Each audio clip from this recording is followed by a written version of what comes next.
हीना voice में आपका स्वागत है। सुबह सुबह ही पूनम जी का मोबाइल बज उठा।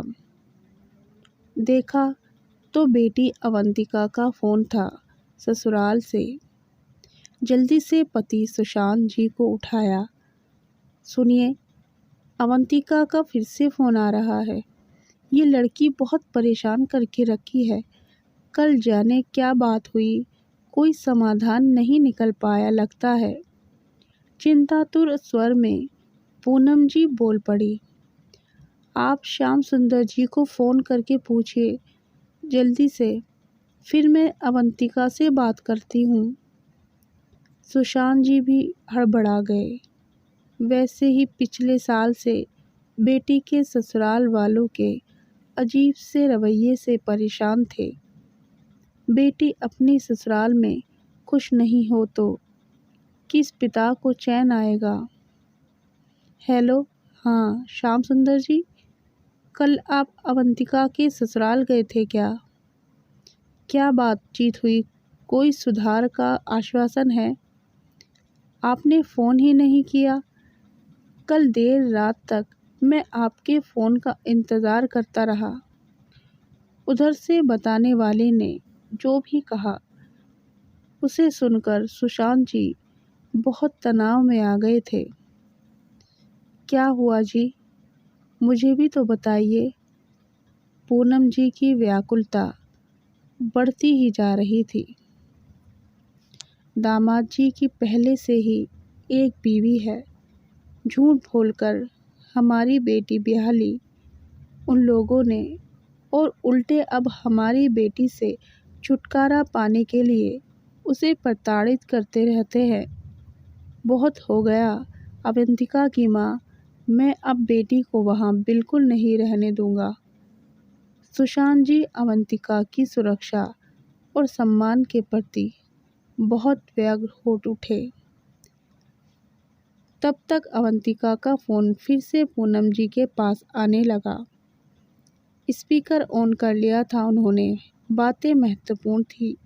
बेटी माँ से ज़्यादा खुलकर बता सकती थी। पिता को सुनना ज़रूरी था। माँ पापा कहाँ हैं? आसपास तो नहीं है? अवंतिका ने तुरंत ही पूछा। नहीं बेटा, तेरे पापा अभी सोकर नहीं उठे हैं। मैं इधर बरामदे में हूँ। क्या बात है, तू परेशान है क्या? नहीं माँ, इसलिए मैंने आपको फ़ोन किया है।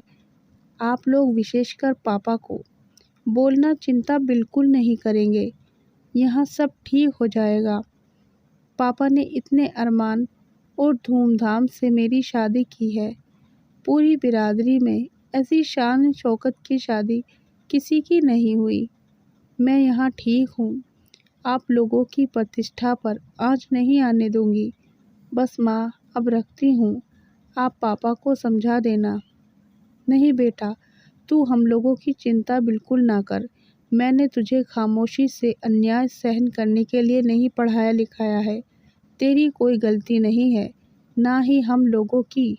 जिन्होंने गलती की है उन्हें डरना चाहिए, ताकि आइंदा से इस तरह झूठ और फरेब की आड़ में किसी की बेटी की बलि ना चढ़े। सुशांत जी मोबाइल लेकर बोल पड़े। पापा मैं क्या करूं? इतना ही कह अवंतिका रो पड़ी और फ़ोन काट दिया। ऐसे कैसे ले जाएंगे मायके उसे? चारों तरफ बदनामी फैलेगी। अब वो पराया धन है, वहीं उसका घर है। बेटी ससुराल जाती है तो फिर अर्थी पर ही आती है। पुराने लोग ठीक ही कह गए हैं, सारी बिरादरी में भद उड़ेगी। इससे शादी कौन करेगा? स्त्री को धरती माँ की तरह ही बहुत कुछ झेलना पड़ता है। कहते पूनम की आंखें बिटिया को याद कर भर आई और गला रूंध गया। नहीं पार्वती, मैंने अपनी बेटी का नाम अवंतिका ऐसे ही नहीं रखा है। मुझे ससुराल में भी उसकी अवंतिका की चिंता है जो खतरे में है। झाड़ू मारो ऐसे रिवाजों पर जो बेटी को अर्थी पर ही लाने की बात कहते हैं। मैं तो बिना देरी किए बैंड बाजे के साथ लाऊंगा उसे। पराया धन नहीं है, वह मेरा अनमोल धन है। यह घर अभी भी उसका ही है। हमारी बेटी हम लोगों का ख्याल करके कुछ बता नहीं रही है, लेकिन उन झूठे लोगों ने उसका क्या हाल किया होगा, मुझे सब दिखाई पड़ रहा है। वे किसी भी नीच स्तर तक पहुंच सकते हैं। अरे लोग क्या कहेंगे, आखिर हम कन्या का दान कर चुके हैं, वहीं उसका घर है, अब उसे वहीं रहना होगा, पार्वती जी कह उठी। झाड़ू मारती हूँ मैं ऐसे लोगों के मुंह पर। और पार्वती जो हमारे उस दान की अवंतिका को ना समझ सके, कुपात्र है वे। इस समय मुझे लोगों की नहीं, अपनी बेटी की जान की चिंता है, सम्मान की चिंता है। चलो, मैंने श्याम भाई और कई परिजनों से सलाह कर ली है, तैयारी कर लो। हम कल ही पूरी धूमधाम से अपनी बेटी को सम्मान से, पूरी शान से मायके लाएंगे, हमेशा के लिए। बैंड बाजे बज उठे। लड़के वालों की गलत नियत की पोल खोलने का शंखनाद हो गया।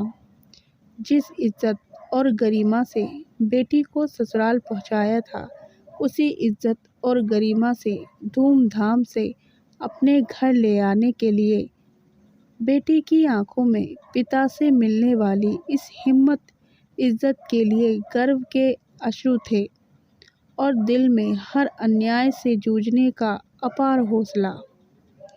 कहानी पसंद आई हो तो वीडियो को लाइक और चैनल को सब्सक्राइब ज़रूर करें।